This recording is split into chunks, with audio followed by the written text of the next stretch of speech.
సరైన మార్గమేమిటో చూపే సాక్షి, ఉన్నతున్నట్టు చూపే సాక్షి, సత్య సాక్షి, ఉన్నతున్నట్టు చూపే సాక్షి, సత్య సాక్షి, సత్య సాక్షి, సత్య సాక్షి, సత్య సాక్షి, సత్య సాక్షి.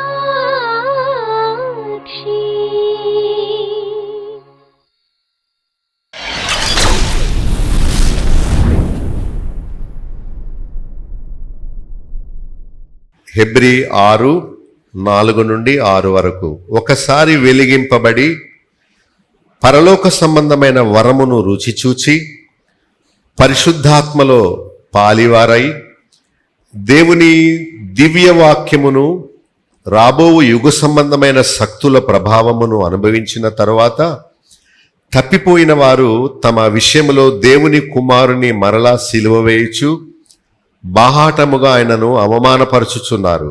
గనుక మారు మనస్సు పొందునట్లు అట్టి వారిని మరలా నూతనపరచుట అసాధ్యము. ఈ వాక్యం కొంచెం కాంట్రవర్షియల్, వివాదాస్పదమైన వాక్య భాగము. ఎందుకంటే బైబిల్లో దేవుడు అసాధ్యము అని చెప్పింది నిజంగా అసాధ్యమే. అయితే మరి శిష్యులు తప్పిపోయారు, అయితే ప్రభు వారిని మళ్ళా చేర్చుకున్నాడు కదా. పేతురైతే ఆయన ఎవరో నాకు తెలియదు, ఎప్పుడు చూడలేదు అని బొంకి మళ్ళా చేపలు పట్టుకోవడానికి వెళ్ళిపోయాడు. మరి అలాగ తొలగిపోయిన వ్యక్తిని ప్రభు మళ్ళా చేరదీశాడు కదా. మరి ఇక్కడ చదువుతుంటేనేమో వాళ్ళను నూతనపరచుట అసాధ్యమని రాసి ఉంది ఏంటి అనే దాని గురించి బైబిల్ పండితులు కొంతమంది ఏమో రక్షణ తప్పిపోయేదే అని కొందరు, మరి కొందరేమో దేవుడిచ్చిన రక్షణ స్థిరమైంది, ఎవ్వరూ ఆయన చేతుల్లోంచి ఆయన గొర్రెలను అపహరింపలేరు అని వాదించే వాళ్ళు కొంతమంది. రెండు జంతువుల్ని మనం ఎప్పుడు గుర్తు చేసుకోవాలి. గొర్రె పిల్ల అనుకోండి, ఒకవేళ అంత దూరం దుమకలేక ఒకవేళ వాటర్లో బోధిలో పడిపోయినా పంది ఆనందించినట్లు గొర్రె ఆ మురికిలో ఆ బురదలో ఆనందించదు, పడుకోదు, పైకి లేవడానికే ప్రయత్నం చేస్తుంది. అలా దేవుని బిడ్డలు గొర్రె పిల్లల్లా ఉండాలి కానీ కుక్కలా పందిలా ఉండకూడదు. కుక్కలా ఎందుకు ఉండకూడదంటే కుక్క తన వాంతికి తిరుగుద్ది, కక్కిన దాన్నే మళ్ళా తింటుంది కుక్క. పంది ముందు ముత్యాలు జల్లొద్దని బైబిల్ చెప్తుంది, దానికి విలువ తెలీదు. సో అలాంటి జంతువులుగా ఉండొద్దు, మనము గొర్రె పిల్లవలే ఉండాలి అని చెప్పాడు. తర్వాత మన సృష్టిలో మరొక ఉదాహరణ ఉంది. ఏంటంటే గొంగళి సీతాకొక చిలుక వలె బటర్ఫ్లై వలె మారడం. అదెంత అద్భుతమో, ఎంత ఆశ్చర్యమో. ఎప్పుడైతే గొంగళి సీతాకొక చిలుక వలె రూపాంతరము చెందుద్దో, ఇక ఆ చిలుక మళ్ళా గొంగళి పురుగు వలె మారదు. ఈ గొంగళి ఆహారము, మనుగడ, దాని రూపము అంత వేరు. ఆ గొంగళి ఏమో పాదుల్ని తినేస్తుంది, మొక్కల్ని తినేస్తుంది. ఆ గొంగళికున్న రోమాలు మన మీద పడితే దురద వస్తుంది మనకి. అది చూడటానికి ఎంతో వికృతంగా అసహ్యంగా కనిపిస్తుంది. అది కీడే చేస్తుంది కానీ మేలు చేయడం దానికి రాదు. అది చావాలని మనం కోరతాం. అయితే అదే గొంగళి గూడు కట్టుకొని 21 రోజుల తర్వాత అందమైన రంగురంగుల సీతాకోక చిలుక వలె బయటకు వస్తుంది. అంటే మార్పు చెందడం అంటే అదే పురుగు ఇప్పుడు ఎగిరే చిలుక అయ్యింది.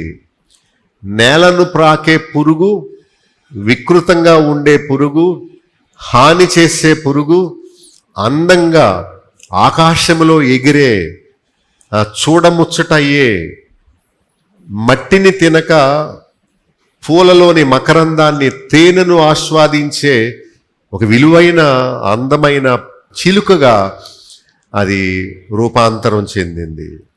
సో మనందరం అలా ఉండాలని అర్థం. అలా అయిన చిలుక ఎప్పుడు దాని జీవితంలో పురుగుగా ఎలా మారదో, మనం కూడా ఒక్కసారి రక్షణ పొందిన తర్వాత మరెన్నడూ వెనుకంజ వేయకూడదు అనేది దేవుని చిత్తం. మన పిల్లలు చెడిపోవాలని కోరతామా, లేక వారు ప్రయోజకులు అవ్వాలని కోరతామా? అలాగే కోరుతాం కదా.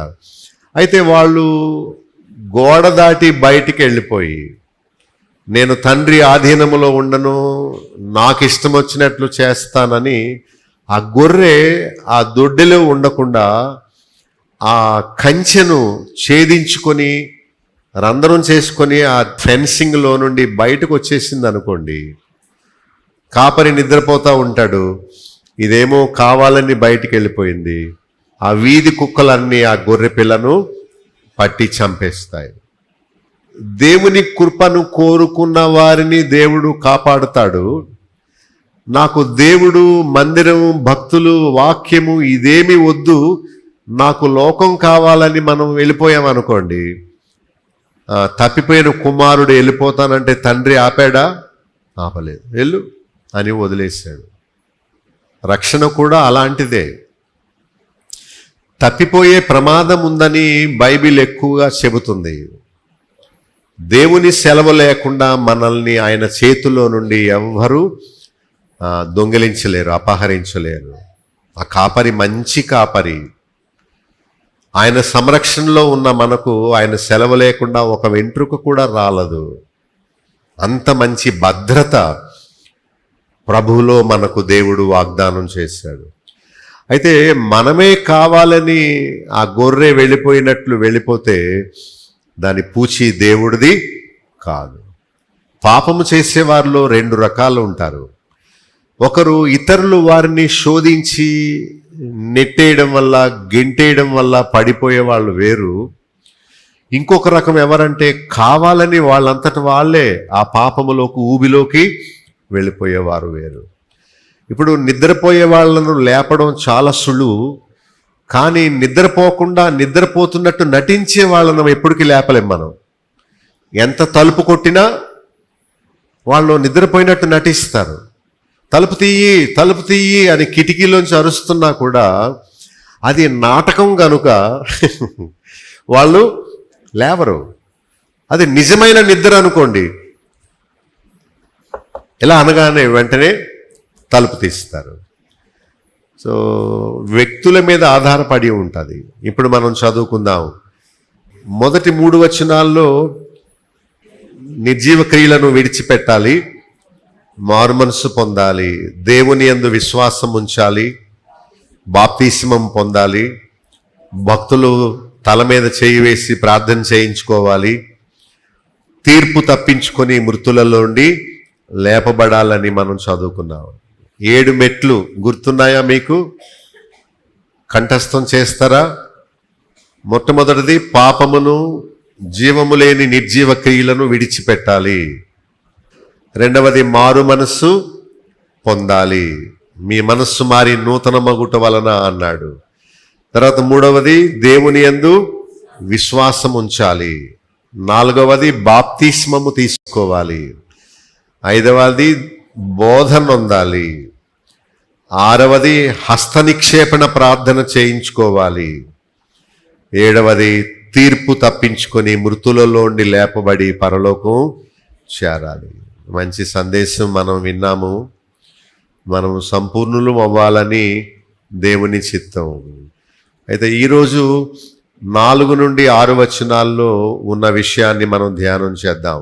ఏంటంటే, ఒకసారి వెలిగించబడి పరలోక సంబంధమైన వరమును రుచి చూచి పరిశుద్ధాత్మలో పాలివారై దేవుని దివ్యవాక్యమును తర్వాత రాబో యుగ సంబంధమైన శక్తుల ప్రభావమును అనుభవించిన తర్వాత ఒకవేళ మనం తప్పిపోతే 6వ వచనంలో దేవుని కుమారుడైన యేసుక్రీస్తును మరలా సిలువ వేసి బాహాటముగా ఆయనను అవమానపరిస్తే ఇట్టి వారిని మారు మనసు పొందించడం, మరలా నూతనపరచడం అసాధ్యము.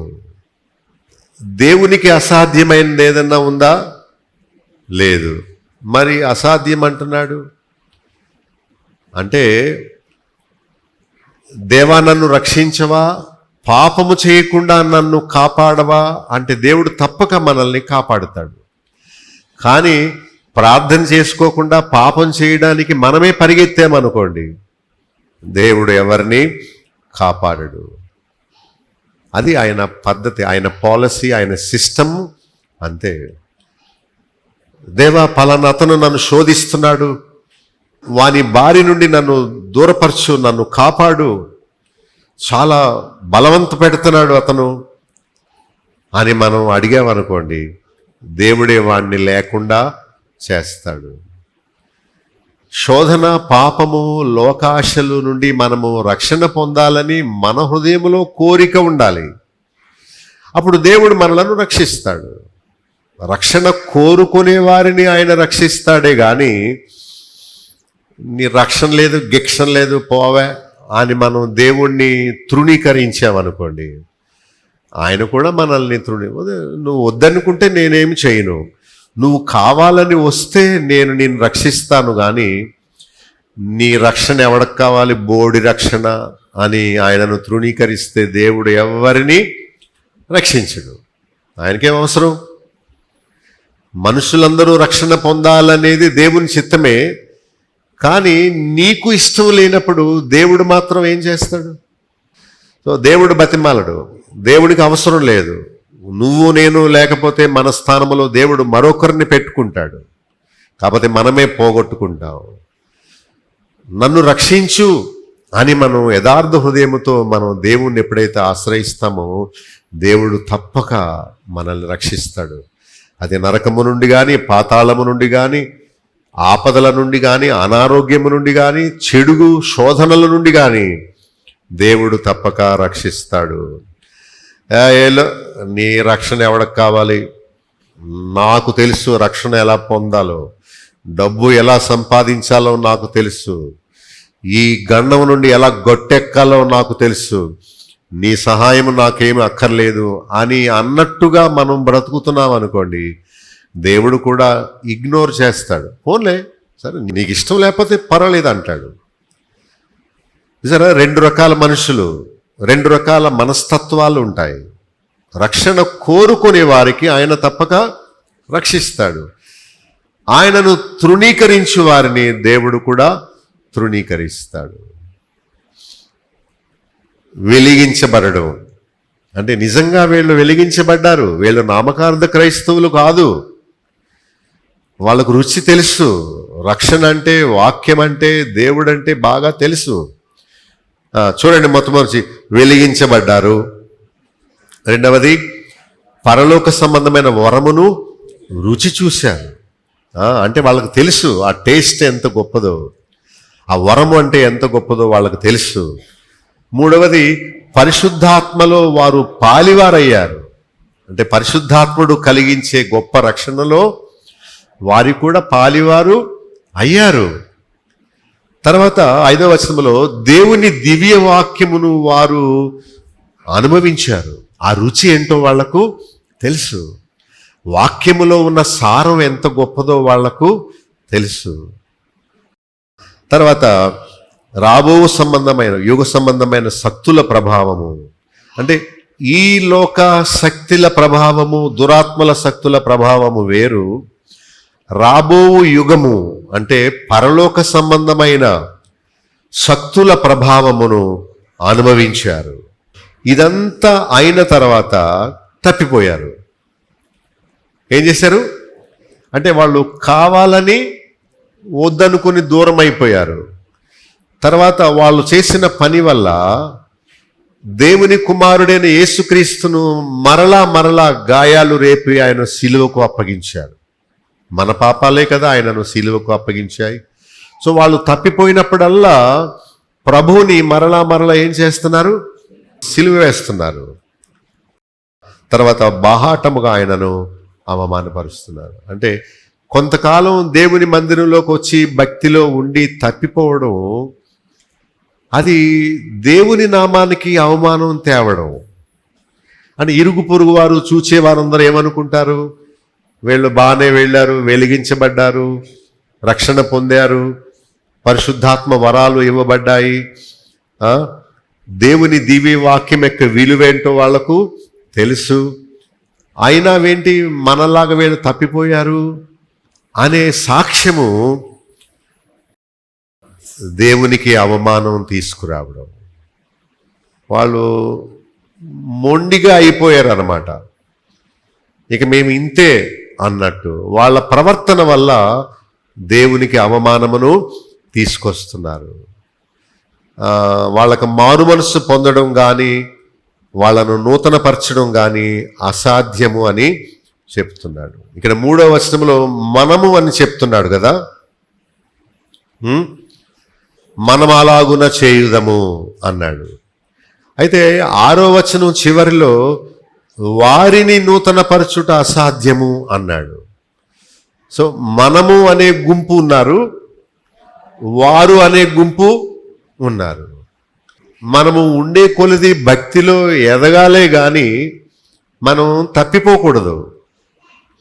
ఇప్పుడు మనం కష్టపడి బిడ్డను కన్నామనుకోండి, 9 నెలలు గర్భములో మోసి కన్నామనుకోండి, ఆ బిడ్డను కనిన తర్వాత వదిలేస్తామా లేక పెంచి పోషిస్తామా? పోషిస్తాం కదా. ఎవరు ఏ బిడ్డను అలా కని వదిలేస్తారా?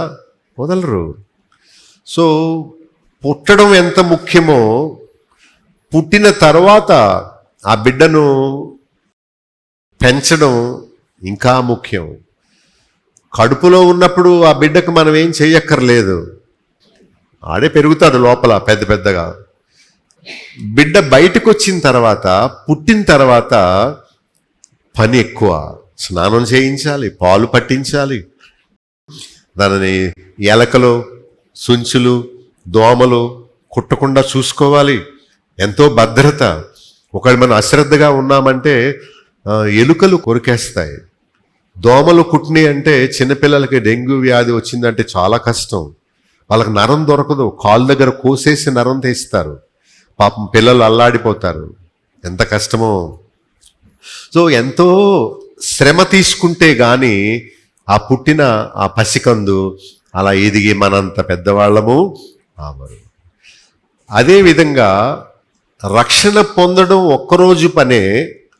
రక్షణ పొందిన మనము దినదినము ఎదగడం అనేది చాలా ముఖ్యమైన పని. ఎంతో శ్రద్ధ తీసుకుంటే కానీ మన అమ్మ మనల్ని ఇంతటి వాళ్ళను చేయలేదు. సో మన అమ్మకు ఒక థ్యాంక్స్ చెప్పుదాం. థ్యాంక్ యూ మదర్, మమ్మల్ని మంచి తల్లిగా ఉండి కని పెంచి పోషించినందుకు మమ్మ నీకు థ్యాంక్ యూ. ఓకే, మనల్ని మన మమ్మీ ఎవరినో పెంచుకోవడానికి ఇచ్చేసింది అనుకోండి, మనం ఈరోజు ఇక్కడ ఉండము. ఒకవేళ మన మమ్మీ మనల్ని వదిలేసింది అనుకోండి, ఏ కుక్కలో లాక్కుపోను మనల్ని. అలా చేయలేదు, కంటికి రెప్పలా తల్లి చూచింది కనుక మనం ఇలా ఉన్నాం. So thanks to the mother. మరి వెలిగించబడి వరమును రుచి చూచి ఆత్మలో పాలివారై వాక్యం యొక్క విలువ తెలుసుండి కూడా మనం తప్పిపోతే దానికి శిక్ష ఉంటుందని చెప్తున్నాడు. రక్షణ తప్పిపోతే తిరిగి రావడము సాధ్యమా అసాధ్యమా? ఇప్పుడున్న వాక్య ప్రకారము అసాధ్యము. దేవుడిచ్చు రక్షణ నిత్యమైంది అయితే మనము తొలగిపోకూడదు, తప్పిపోకూడదు. కావాలని మనం వెళ్ళిపోతే దేవుడు కూడా రక్షించడు. నేను మనకిని దేవునికి ఉన్న ఈ బాంధవ్యాన్ని డాక్టర్కిని రోగికి ఉన్న బాంధవ్యంతో పోలుస్తాను.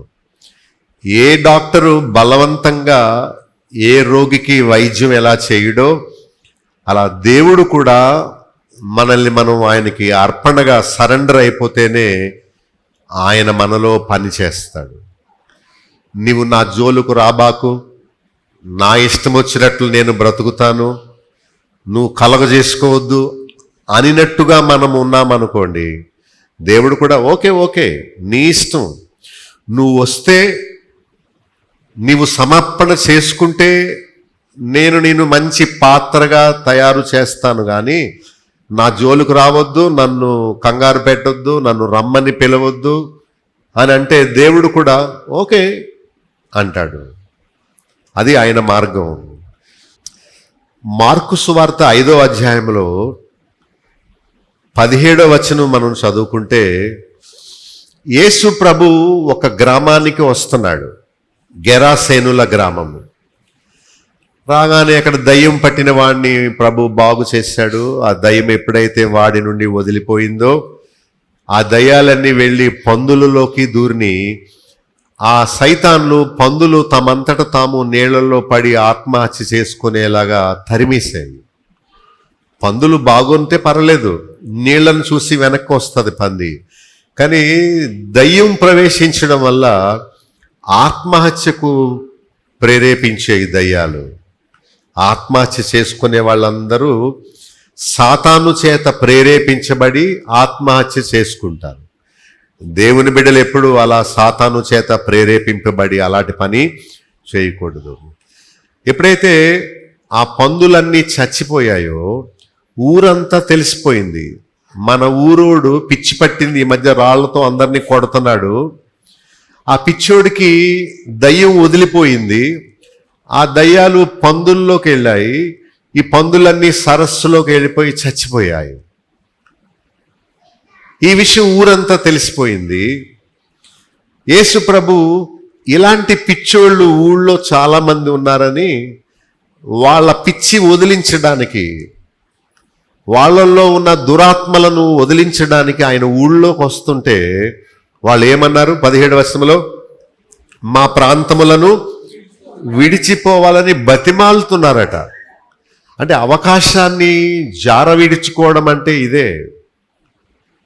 ఆపర్చునిటీస్ని పోగొట్టుకోవడం అంటే ఇదే.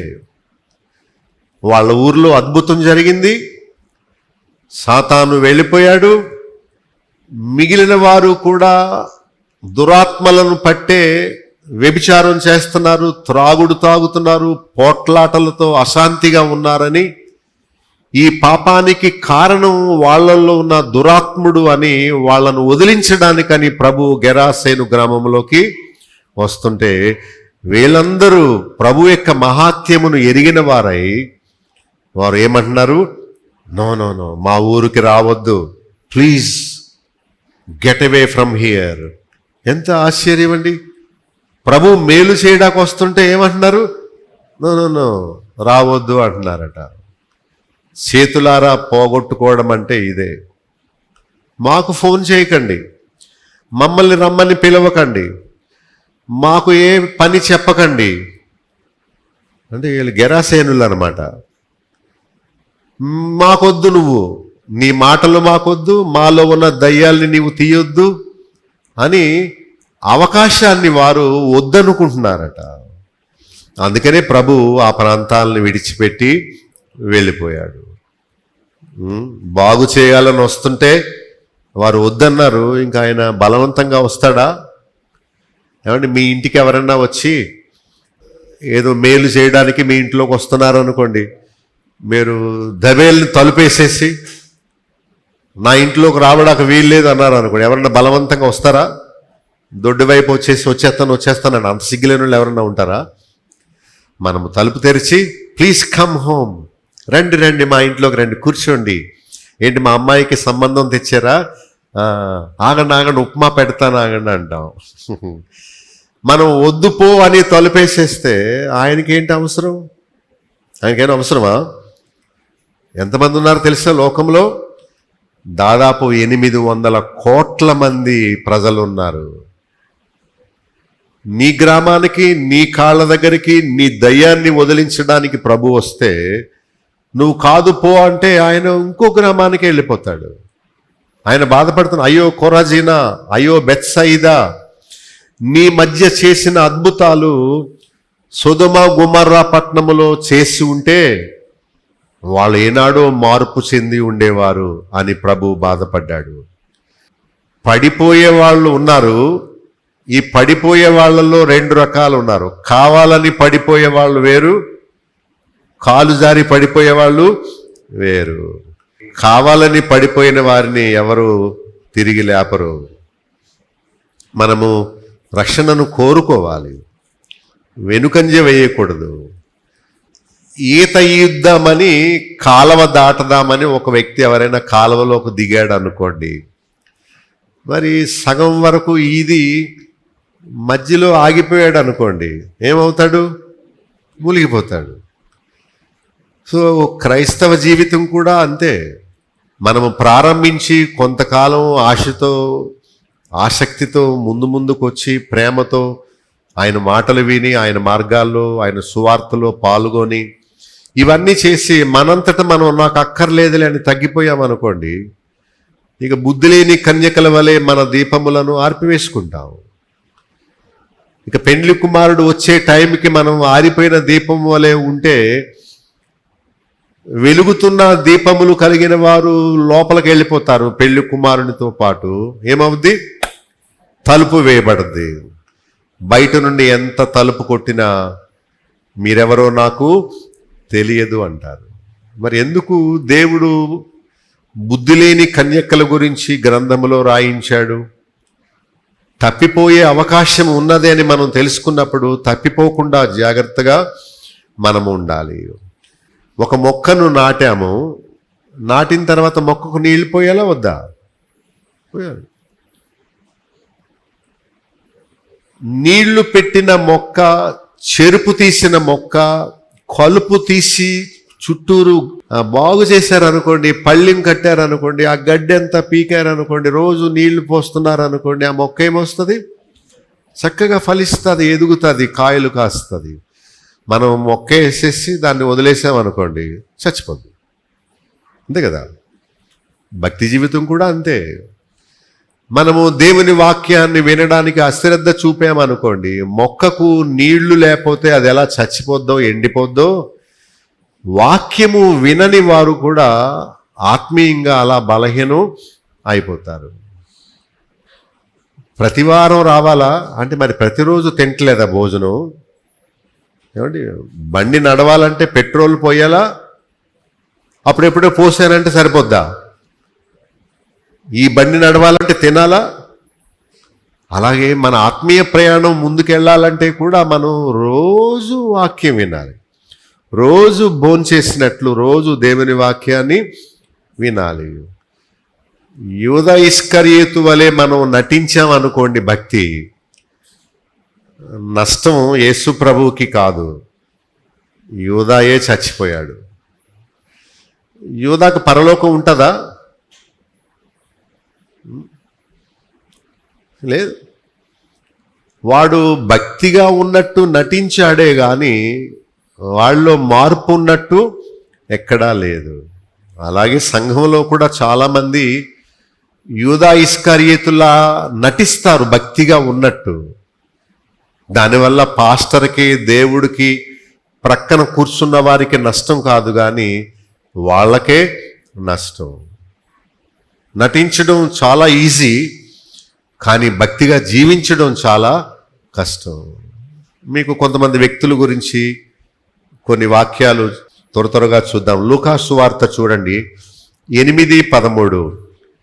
రాతి నేలను పడిన వారు ఎవరంటే వాళ్ళు మంచి మనసుతో వాక్యము విన్నారు, దానిని అంగీకరించారు కూడా, కొంచెము కాలము నమ్మారు.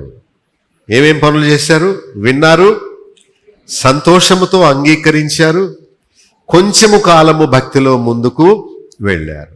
అయితే శోధన కాలమున ఏమైపోయారు? తొలగిపోయారు. అంటే వేరు లోపలికి వెళ్ళడానికి వీలు లేకుండా రాయి తగిలింది, అదే శోధన. ఎప్పుడైతే శోధన వచ్చిందో ఆ మొక్క ఏమైపోయింది? ఎండిపోయింది. అలాంటి వాళ్ళు ఎక్కువ ఉంటారు. చక్కగా వింటారు వాక్యం, నిజమేనండి, కరెక్టేనండి అంటారు, అంగీకరిస్తారు. కొంచెం కాలం చాలా స్పీడ్గా ఉంటారు, కొత్త కదా, చాలా ఆనందంగా ఉంటారు, నమ్ముతారు. అయితే శోధన కాలంలో ఏమైపోయారు? ఒక్కసారి మొక్క ఎండిపోయింది అనుకోండి, దాన్ని మనం మళ్ళా నీళ్లు పెడితే అది బతుకుద్దా? ఇది కూడా కొంచెం రిస్క్ ప్రశ్నే. మొక్క కొంచెం ఒడిలినప్పుడు శ్రద్ధ తీసుకుంటే బతికేస్తుంది. కానీ శాంతం చచ్చిపోయి ఎండిపోయింది అనుకోండి, ఎండిపోయిన మొక్కకు మనం రోజు నీళ్లు పోస్తున్నాం అనగా బతుకుద్దా? బ్రతకదు. ఒక వ్యక్తి చనిపోయిన తర్వాత అతనికి వైద్యం చెయ్యరు. ఎందుకు? గుండె కొట్టుకుంటున్నప్పుడే సెలైన్ ఎక్కుద్ది. గుండె కొట్టుకోవడం ఆగిపోయింది అనుకోండి, ఈ సెలైన్ బాటిల్లో ఉన్న ఆ డ్రాప్స్ లోపలికి వెళ్ళవు, లాక్కోదు అది. ఇక చనిపోయినప్పుడు పైపులు తీసేస్తారు. ఎందుకు తీసేస్తారు? ఇంక చేసేదేమీ లేదు అని. అలాగే ఒక వ్యక్తి ఆత్మీయంగా చచ్చిపోయిన తర్వాత మళ్ళా బ్రతికే అవకాశం లేదని నేను చాలా గట్టిగా నమ్ముతున్నాను. నన్ను వ్యతిరేకించే వాళ్ళు చాలామంది ఉంటారు. ఏమంటే పేతురు తప్పిపోయాడు కదా, మళ్ళా తిరిగి వచ్చి ఏవో అనుకోకుండా భయమేసి నన్ను కూడా సిలువేస్తారేమో అని తప్పిపోవడం వేరు, కావాలని ఇస్కరియోతు యూదా వలె నేను యేసు ప్రభుని పట్టిస్తాను అని డబ్బు కోసం కావాలని అమ్ముడు పోవడం వేరు. వాడికి మారు మనస్సు కలగలేదు, అయిపోయాడు ఆడి పరిస్థితి. కానీ పేతురు ప్రమాదవశాత్తు శోధింపబడి తప్పిపోయాడు, కానీ వాక్యం విని మళ్ళా వెనక్కి వచ్చాడు. అదే పరిస్థితుల్లో ఉండిపోయి ఉంటే పేతురు మొక్క కూడా ఏమైపోను? ఎండిపోను. లూకా సువార్తలోనే చూడండి, 11వ అధ్యాయము 24 నుండి 26 వరకు చూస్తే, ఒకతను వాక్యం విన్నాడు. విన్నాక దేవుడు అతనిలో ఉన్న దయ్యాన్ని వెళ్ళగొట్టాడు. అపవిత్రాత్మ ఏమైంది? వెళ్ళిపోయింది. అయితే అపవిత్రాత్మ వెళ్ళిపోయాడు కానీ పరిశుద్ధాత్ముడు లేడు. అంటే ఆ పోర్షన్ ఖాళీగా ఉందన్నమాట. అప్పుడు ఈ ఇల్లు వదిలిపెట్టి వెళ్ళిపోయిన దురాత్మ మళ్ళా వచ్చింది. మీ ఇల్లు ఖాళీగా ఉందా, అద్దెకిస్తారా అని. ఇప్పుడు అద్దె కోసం ఎలా తిరుగుతారో దురాత్మలు కూడా ఎవరి హృదయం ఖాళీగా ఉందా తిష్ట వేద్దామని సాతాను తిరుగుతూ ఉంటాడు. ఐడల్ మైండ్ డెవిల్స్ వర్క్షాప్ అని ఒక సామెత ఉంది. ఖాళీగా ఉండే హృదయం సాతాను ఆడుకునే ఇల్లట. మన కుండలో నీళ్లు లేవనుకోండి, ఏముంటుంది? గాలి ఉంటుంది. నీళ్లతో ఆ బాణాలను ఫుల్లుగా నింపారనుకోండి, గాలి వెళ్ళే అవకాశం ఉంటుందా? ఉండదు. గాలి అంటే దురాత్మ, నీరు అంటే దేవుని వాక్యము. సో ఈ దురాత్మ వాక్యం వినగానే వెళ్ళిపోయాడు. కానీ ఆ ఖాళీ చోటును, ఆ హృదయాన్ని దేవునితో, పరిశుద్ధాత్మతో, వాక్యంతో నింపుకోలేదు. అప్పుడు తిరిగి వచ్చిన ఈ దురాత్మ లోపలికి చూస్తే రెడీగా ఉంది ప్లేస్. అంటే దేవుని ఆత్మ లేడు, నేను వదిలి వెళ్ళిన ఇల్లు ఇదే అని ఆడికొక ఐడియా వచ్చింది. నేను ఒక్కడే ఉన్న మూలన నన్ను తరిమేశారు బయటికి. ఇప్పుడు నేను మా ఫ్రెండ్స్ ఇలాగే అద్దిల్లు కోసం వెతికే దురాత్మలు చాలా ఉన్నాయి, ఎవరు దొరక్క అని మరి 7 దురాత్మలను వెంట పెట్టుకుని వచ్చిందట. ప్రభు చెప్పాడు ఈ మాట. ఇదే జరుగుతూ ఉంటుంది. సైతాన్ మన పక్కనే ఉండొచ్చు, ఓ పక్కన వాక్యం చెప్తుంటే నిద్ర కలిగిస్తాడు. ఎప్పుడైతే నిద్ర వస్తుందో మన వాక్యం లోపలికి వెళ్లకుండా వాడు మింగేస్తాడు. కూడా అని వాడు దేవుని సన్నిధిలోకే వెళ్ళగలిగిన వాడు ఇక్కడికి రాలేడా? ఇప్పుడు 7+1 ఎన్నైనాయి? 8 దురాత్మలు ఇప్పుడు లోపలికి వచ్చినాయి. అక్కడ ఏమి రాయబడిందంటే, ఆ మనుషుని కడపటి స్థితి మొదటి స్థితి కంటే చెడ్డదైపోయింది. ముందు ఒక్క దురాత్మే, కానీ మందిరానికి వచ్చి వాక్యం వినకుండా, దేవుని సన్నిధి తన హృదయంలో ఉంచుకోకుండా ఖాళీగా ఉంచిన మూలాన, అశ్రద్ధ చేయడం మూలాన ఇప్పుడు 8 దురాత్మలు లోపలికి వచ్చినాయి. ఆత్మహత్య చేయించే దురాత్మ, భక్తులకు వ్యతిరేకంగా మాట్లాడే ఒక దురాత్మ, మందిరానికి రానివ్వకుండా ఉంచే బద్ధకమైన దురాత్మ, టీవీలో సినిమాలు చూపించే దురాత్మ. మొత్తం 8 కావాలి నాకు, చెప్పండి 8 రకాలు ఏంటో. నిరుత్సాహం అనే దురాత్మ, ఆత్మహత్య అనే దురాత్మ. ఇంకెందుకులే, ఏం వెళ్తాం అక్కడికి, ఆ పాస్టర్ గారే ఆ వాక్యమే ఎప్పుడు తిడతా ఉంటాడు ఆయన. వెనుకంజ వేయించే దురాత్మ. మొత్తం 8 టెస్ట్ వేసేసినాయి. మీరు కానీ మీ హృదయాన్ని వాక్యంతో నింపుకోకుండా ఖాళీ కుండలో గాలి ఉన్నట్టు ఉంచుకున్నారా? మీటింగ్కి రాకుండా, వాక్యం వినకుండా సాకులు చెప్తూ ఉన్నారా? ఇక 8 మంది వచ్చేస్తారు మీ లోపలికి. ఇక మిమ్మల్ని నూతనపరచడం ఎవరి వల్ల కాదు. ఒక్కడిని బయటకు గెంటడమే కష్టమైనప్పుడు 8 మందిని గెంటడం వీలవుద్దా? యోహాను సువార్త చూడండి 6:66. ప్రభు శిష్యుల్లో అనేకులు వెనుక తీశారట. ప్రభు అన్నాడు, నా శరీరమును తిని నా రక్తము త్రాగువాడు నిత్య జీవము గలవాడని చెప్తే, అమ్మో నిన్ను తినాలా, నీ రక్తం త్రాగాలా అంటే నిజంగా తినేయడం అనుకున్నారు వాళ్ళు బడుద్దాయిలు. వాళ్ళకి ప్రభు యొక్క అర్థం వారికి అర్థం కాలేదు. వాళ్ళు వదిలేశారు ప్రభుని. అనేకులు వెనుక తీశారు, మరి ఎన్నడూ ఆయనను వెంబడింపలేదు. ఒక్కసారి వెనుకంజ వేస్తే ఇక కథం అయిపోయింది. వాళ్ళు ఎన్నడూ ముఖం చూపించలేరు. ఒక తలంపు వస్తుంది నాకు, ఫెయిల్ అయ్యి ఇంటి దగ్గర కూర్చున్న వాళ్ళు మళ్ళా పాస్ అవ్వరు. ఎందుకు? వాళ్ళు ప్రతిరోజు కాలేజీకి వెళ్ళి చదువుకొని శ్రద్ధగా అసైన్మెంట్ చేసి లెక్చరర్ గారు ఇచ్చిన పాఠాలన్నీ అప్పగిస్తూ నమ్మకంగా రొటీన్గా రోజు అదే పనిలో ఉంటే పాస్ అవుతారు. 2 సంవత్సరాల్లో ఫెయిల్ అయిపోయి ఇంటి దగ్గర కూర్చున్న వాళ్ళు పాస్ అవుతారా? చాలా కష్టం. ఎందుకంటే వాళ్ళకి రెగ్యులర్గా కాలేజ్ ఉండదు, అప్పగించాల్సిన పాఠాలు ఉండవు, అసైన్మెంట్స్ ఏమీ ఉండవు. దానికి ఒక్కసారి డ్రాప్ అయ్యారంటే మళ్ళా వాళ్ళు లోపలికి వెళ్ళడం చాలా కష్టం. కనుక రెగ్యులర్గా వెళుతున్నప్పుడే సబ్జెక్ట్స్ పూర్తి చేసుకోవడానికి ప్రయత్నం చేయాలి. తిమోతికి రాసిన పత్రిక, మొదటి పత్రిక 5:15 చూడండి. కొందరు త్రోవ నుండి తొలగిపోయి సాతానును వెంబడించారు. వారు తొలగిపోయి ఇక సాతానులోకి వెళ్ళిపోయారు. సాతాను ఉచ్చులోకి వెళ్ళిన తర్వాత వాడు వదులుతాడా? వదలడు. చాలా కష్టం. ఇది ఎలా ఉంటుందంటే భార్యాభర్తల సంబంధం లాంటిది. ఒకసారి భార్య కానీ భర్త కానీ తప్పిపోయి మలినమయ్యి బయట సంబంధాలకు అలవాటు పడిపోయారు అనుకోండి, ఆ తొలి ప్రేమ, తొలి కన్యాత్వము, తొలి పవిత్రమైన ఆ ప్రేమ భావం తర్వాత ఎప్పటికీ రాదు. ఆ గీటు దాటకూడదు. దాటిన తర్వాత వారెన్నడూ మళ్ళా కన్యాత్వంలోకి రాలేరు. ఆ మొదటి ప్రేమను మళ్ళా ఎప్పుడూ పొందలేరు. అలాంటి భ్రష్టత్వములోకి రాకుండా మనం చూసుకోవాలి.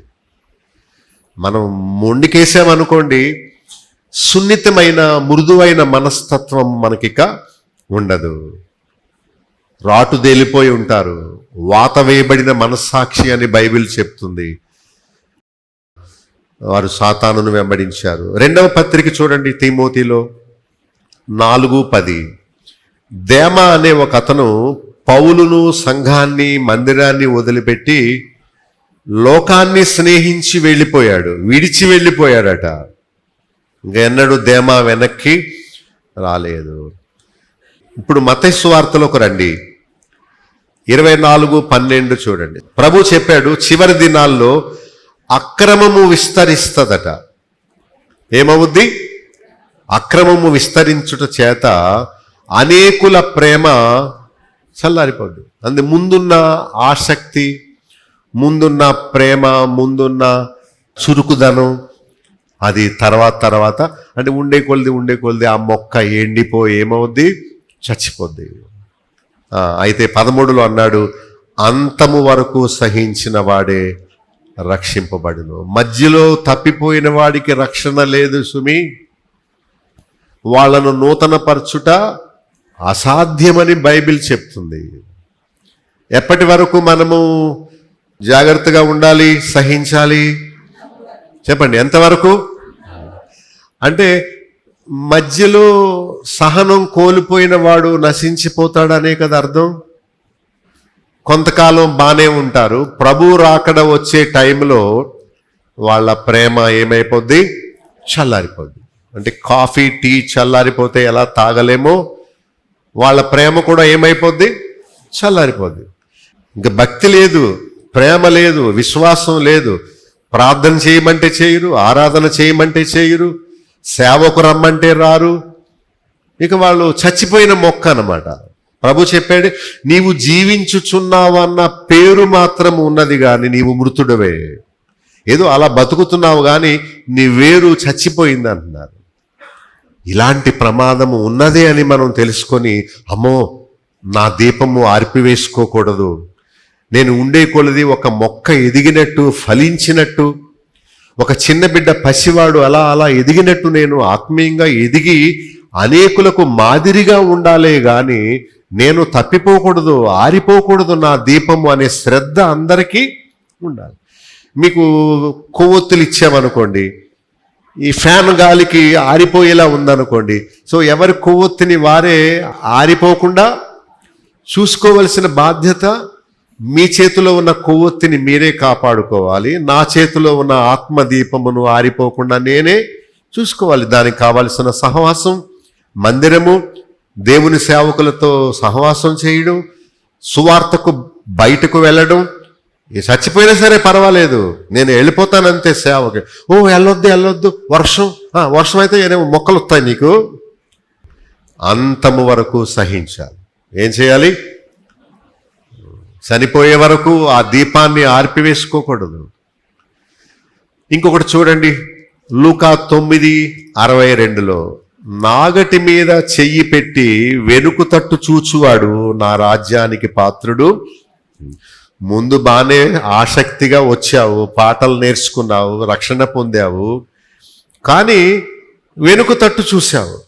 ఏమి తిందామా, ఏమి త్రాగుదామా, ఏమి ధరించుకుందామా, లోకములో ఎలా ఆనందిద్దామా, మందిరంలో ఏముంది, వాక్యములో ఏముంది, ఆరాధనలో ఏముంది, సువార్తలో ఏముంది అని ఒకవేళ మనము వెనుక తట్టు చూశామా, ప్రభు ఏమన్నాడు?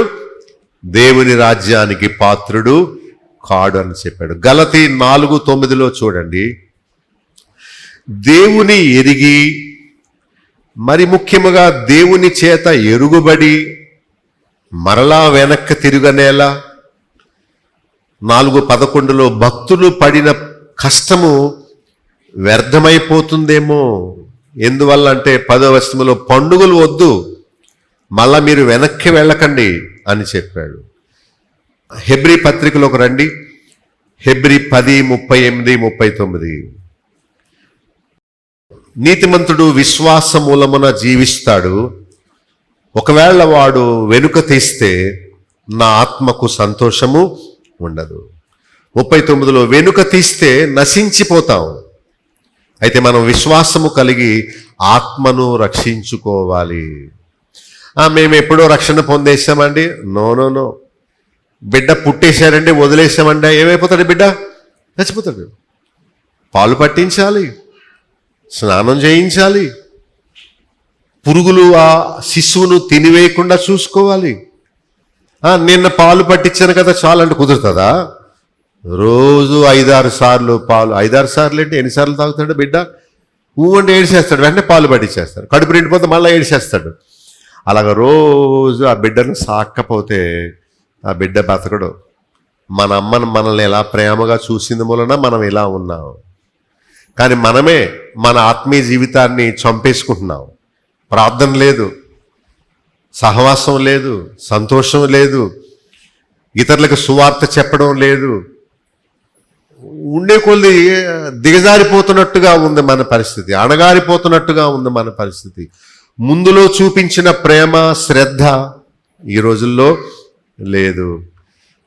39లో వెనుక తీస్తే నశించిపోతాము, అయితే విశ్వాసము కలిగి ఆత్మను రక్షించుకోవాలి.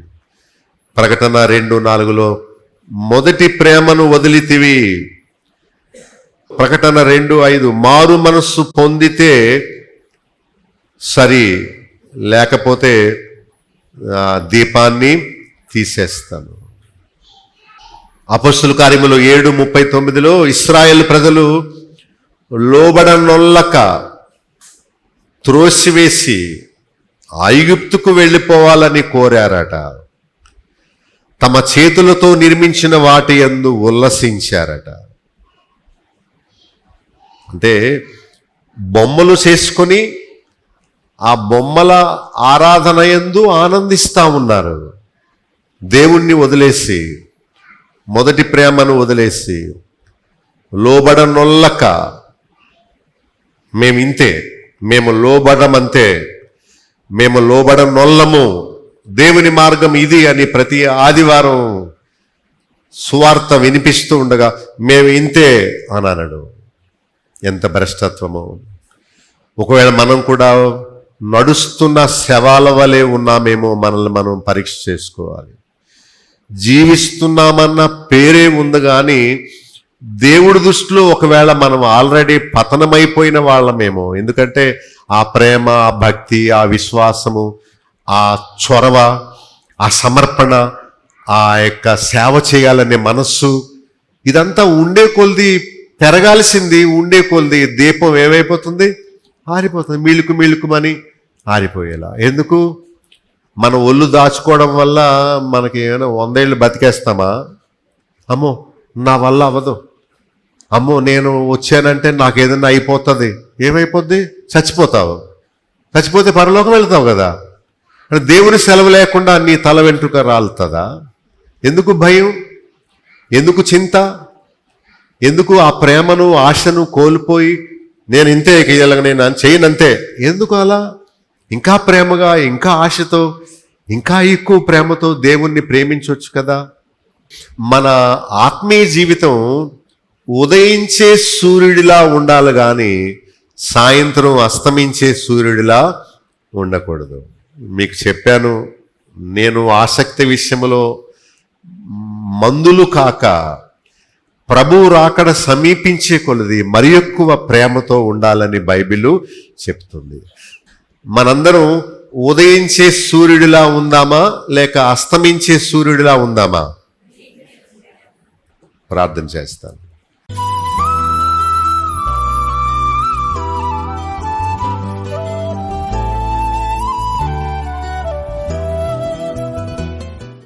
నమ్మకమైన తండ్రి, నీ వాక్యము చేత మమ్మల్ని వెలిగించావు. కరెంటు ఉంటేనే ఆ వెలుగుతూ ఉంటుంది.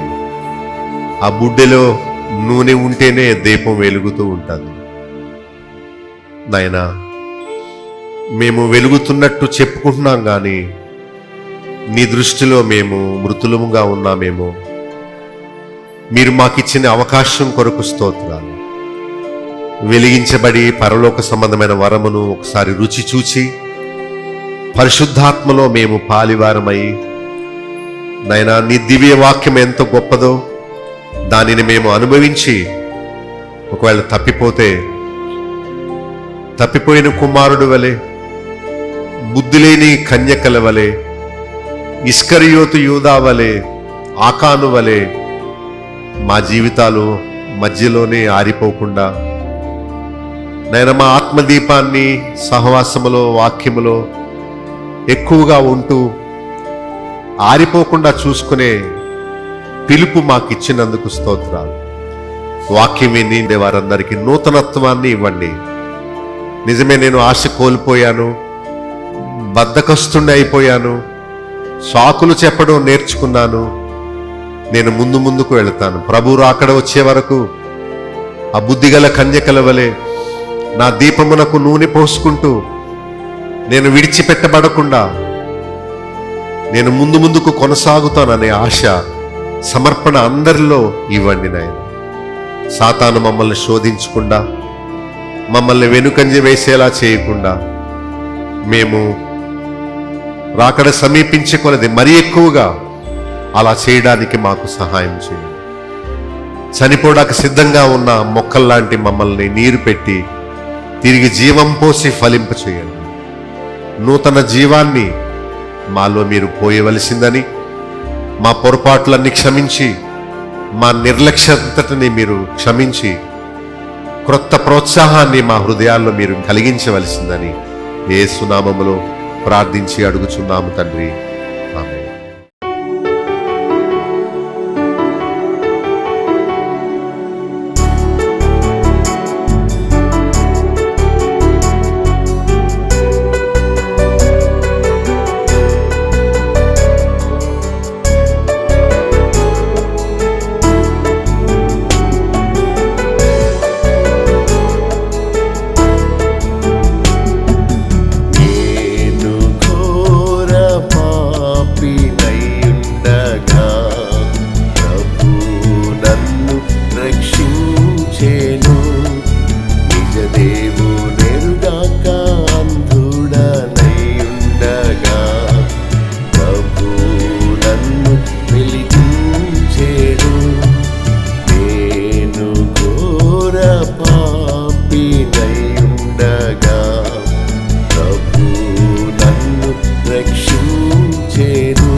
పాపదాస్యము శాపములోనయుండగా ప్రాణమిచ్చి విడిపించితివి.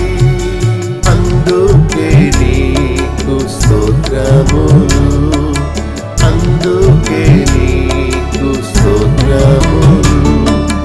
నేను ఘోర పాపినయుండగా ప్రభు నన్ను రక్షించేను. నిజ దేవుడెరుగాక అంధుడనయుండగా ప్రభు నన్ను వెలిగించేను.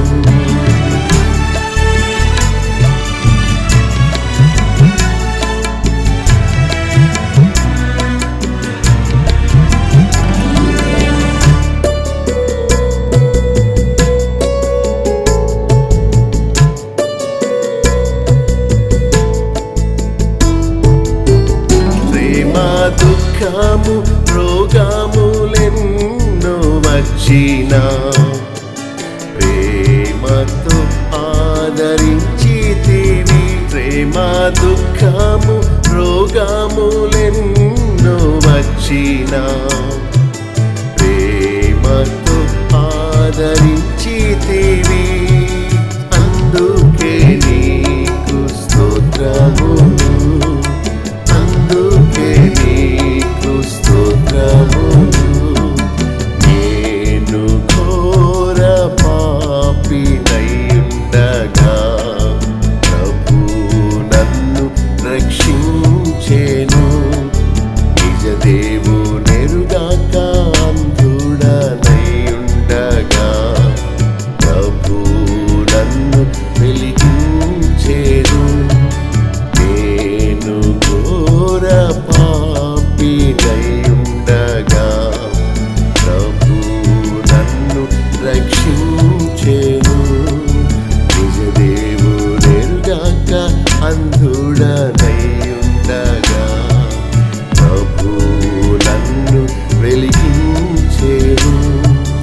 ప్రభు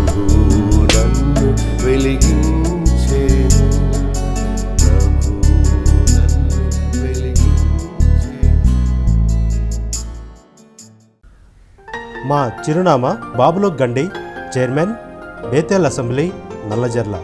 పిన్ కోడ్ 534112, పశ్చిమ గోదావరి జిల్లా, ఆంధ్రప్రదేశ్. మా ఫోన్ నంబర్స్ 08818277333. మా సెల్ నెంబర్ 9440111250. మరొక సెల్ నెంబర్ 9000000803. మా ఈమెయిల్ ఐడి satyasakshi.tv@gmail.com. మా వెబ్సైట్ www.bethelassembly.net.